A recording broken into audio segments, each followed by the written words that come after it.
আসসালামু আলাইকুম।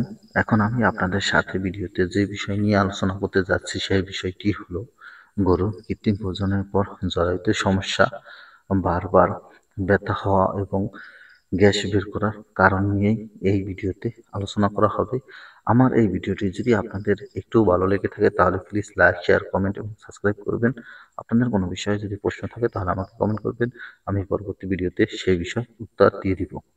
ভিডিওতে যে গরুটি দেখতে পাচ্ছেন এই গরুটি আজকে সকালে হিটে এসেছে এবং সকাল 10টা থেকে 12টার সময় বীজ দিয়েছে, কিন্তু বীজ দেওয়ার 4 ঘন্টা পর থেকে গরুটির একটি সমস্যা শুরু হয়ে গেছে। এই সমস্যাটি হলো, দেখেন কিভাবে তার পায়খানার রাস্তা দিয়ে বা রেটিনার থেকে বাতাস বের হচ্ছে বা গ্যাস বের হচ্ছে। এই গ্যাসটা বের হচ্ছে এবং এর সাথে সাথে প্রচুর পরিমাণ কুত বা ব্যথা জাতীয় কুঁজ দিতে আছে। এই কুঁজ বা প্রেসার দেওয়ার কারণে দেখা যাচ্ছে যে জরায়ুটা একেবারে বেড়ে যেতে আছে বা রেটিনার রাস্তাটা বেরিয়ে যেতে আছে, এরকম অনেক বড় আকারের হয়ে গেছে এবং প্রচুর পরিমাণ শব্দ হচ্ছে।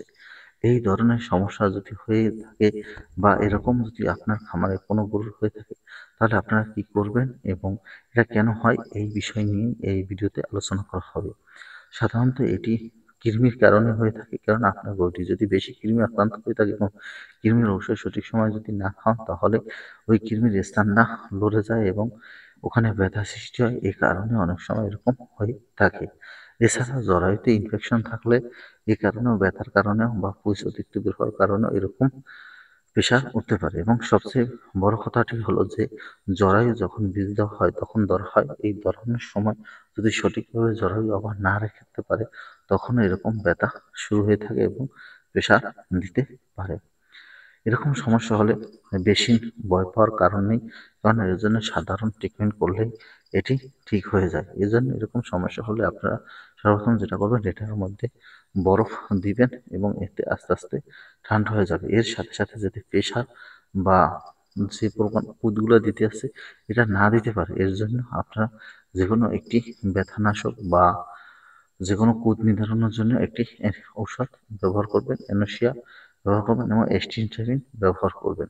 এভাবে যদি আপনি ব্যবহার করতে পারেন তাহলে আপনার গরুটি দ্রুত সুস্থ হয়ে যাবে। এবং আপনি যদি না বুঝতে পারেন বা এরকম সমস্যা হয়ে থাকে, কৃত্রিম প্রজনন কর্মীর সাথে যোগাযোগ করবেন অথবা আপনার নিকটস্থ প্রাণী হসপিটালে যোগাযোগ করবেন, তাহলেই সুস্থ হয়ে যাবে এবং আপনি কোনো অবস্থাতেই গরুটিকে নিয়ে দুশ্চিন্তা করা যাবে না বা বেশি আতঙ্ক হওয়া যাবে না।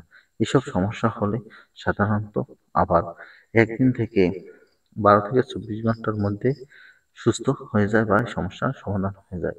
তবে মনে রাখবেন, অতিরিক্ত পিচ দিলে যদি আপনি এই কুদ না কমাতে পারেন ইঞ্জেকশনের মাধ্যমে তাহলে জরায়ু বের হতে পারে বা রেটিনা ছিঁড়ে যেতে পারে।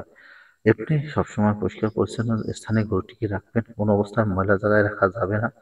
সম্ভব হলে পিছন পুছে দেবেন এবং আপনি যদি না বুঝতে থাকেন তাহলে পুছে দেবেন না। দেখেন কিভাবে হাওয়া বের হচ্ছে এবং কিভাবে কুইকের উত্তেজনা শুরু হয়েছে। এরকম উত্তেজনা শুরু হলে ভয়ের কোনো কারণ নেই। আপনি দ্রুত সহকারে আপনার গরুটিকে পর্যবেক্ষণ করবেন এবং চিকিৎসা বলতে তাহলে সুস্থ হয়ে যাবে। আমার ভিডিওটি ভালো লাগলে প্লিজ লাইক, শেয়ার, কমেন্ট এবং সাবস্ক্রাইব।